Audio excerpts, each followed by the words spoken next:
One, safety first. Always safety first. Always safety first.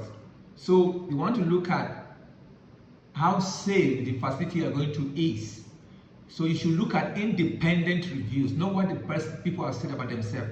Can you find independent review? What have other people said about the facility? And then when you talk with them, you want to gauge their commitment to safety, not by asking them directly, but see how, are they pushing you to have procedures, or are they taking time to explain to you in detail? When you ask specific questions, are they dodging the questions, or are they addressing the questions headlong? And these sort of things will give you a feel as to how committed to safety the particular facility is, or the particular surgeon is. You also want to check that the surgeons running the facility are board certified in their country.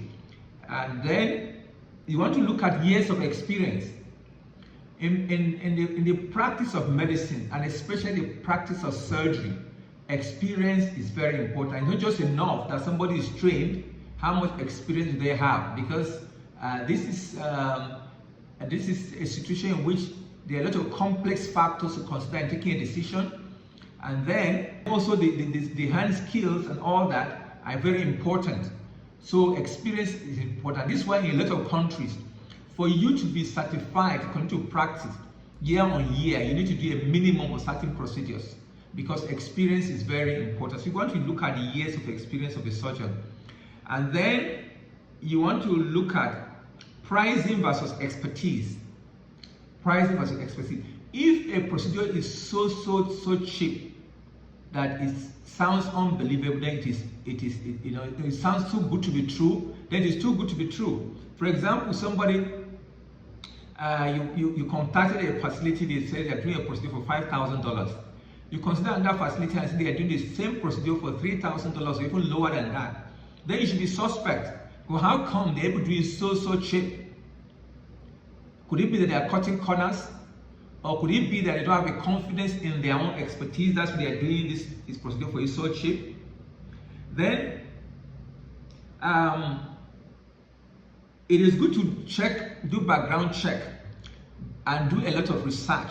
But you have to realize that as a lay person who is not a medic, there is an extent, there's a limit to the value of the research you do. There's a limit to the value of the research you do. So my advice would be do your research, check out all the factors I've mentioned, the board certification, a commitment to safety, the years of experience, pricing versus expertise. If it's so cheap, are they compromising at quality in terms of the input, or is it that they are not confident in their own expertise? Then you should ask the opinion of a professional before deciding to choose a particular facility for your surgery, especially plastic surgery outside of your home country. So you can ask your family doctor. If you don't have a family doctor, you can ask your gynae. For the ladies, ask your gynae. Okay, I'm considering going to country and so hospital, and can you help me check if it's a hospital that is safe for me to go to?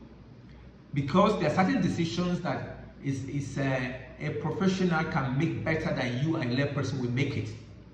Okay? Or you could even ask another surgeon. Maybe you know a general surgeon, or maybe even an ENT surgeon, another type of surgeon. You ask, okay, I'm planning to go to so place to have a procedure. What do you think? I'll need advice. Can you check out the place? And the person can give you advice, because there are certain things that a doctor can gauge which you, a lay person, may find a bit challenging to assess. So you want to look at all these factors. Then you want to consider follow-up. So for example, you are going to country A for plastic surgery, but you live in country B. The facility you are going to country A, do they have a partnership with a facility in your home country that can help you to follow up? If they do, then that is be a big factor that you want to consider in choosing this particular place for your plastic surgery. Then you want to look at testimonials of persons who have had procedure in a particular facility before. So maybe you know somebody who has had a procedure there, for ask them. But that also has its limitation. It also has its limitation.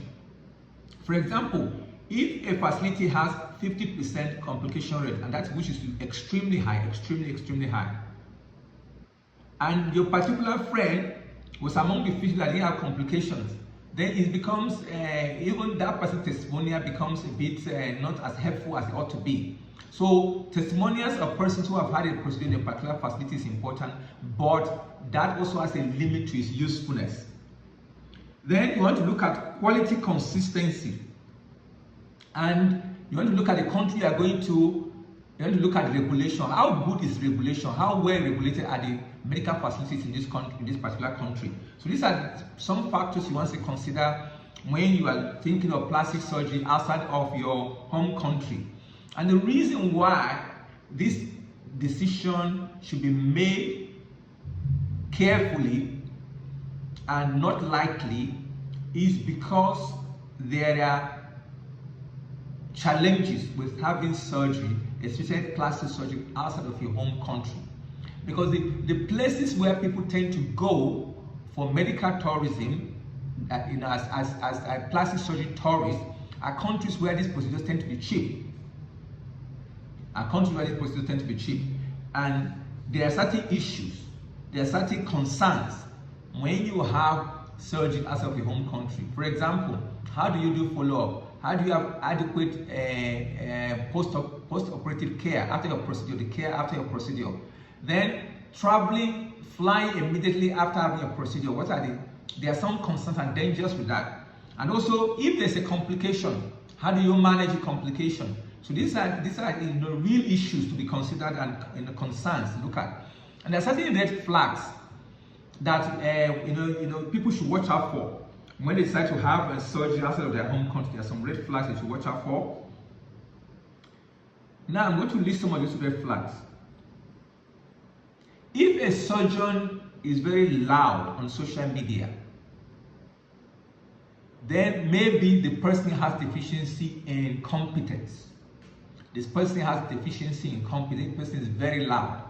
Because as the good book says, the empty gong makes the loudest noise. The empty cymbal makes the loudest noise.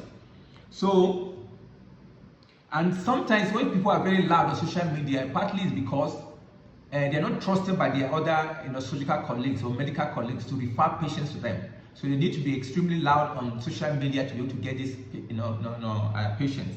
Because some of the best surgeons I know around the world are not really big on social media, the ones who train other surgeons. So it's not that social media is not good, like now I'm talking to you on social media, but when somebody is just overtly very loud on social media, then that is a concern. Then also, there are other red flags to look out for.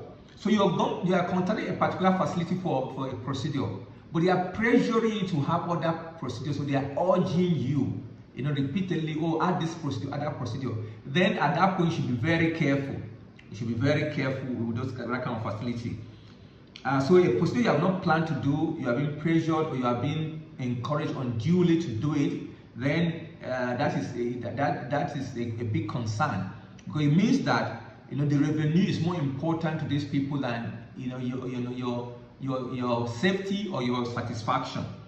Then also, if a particular student gives himself or herself a lot of accolade, using words like I am the best in so and so, I'm the best in so and so, then you should be very careful with that kind of person. Because how do you gauge that somebody is the best? What have you evaluated? Somebody can say, I have a lot of experience, I've done this for maybe 10 years, 20 years, that is acceptable. But now to come and say, I'm the best, we're the best in this and the best in that, then that is a suspect kind of facility or suspect surgeon, and you should be very careful when you hear that. Or if somebody said to you, I've never had complication, we don't have complication at all, then you should run away from that place. Because there are only two types of surgeons who never have complication. The one who does not do surgery at all. Then number two, the one who is lying and hiding and burying and covering the complications. So there's a minimum number of complications allowed for every procedure. And as long as the complication does not touch on life or does not incapacitate. For example, you could have delay in wound healing or some other sort of similar complications. These are to a certain number. These are allowed when you do, for example, in a cohort of 100 surgeries. Certain sort of these acceptable and tolerable complication which can be managed are allowed. But somebody says, I never have complication, then you should run away from that place.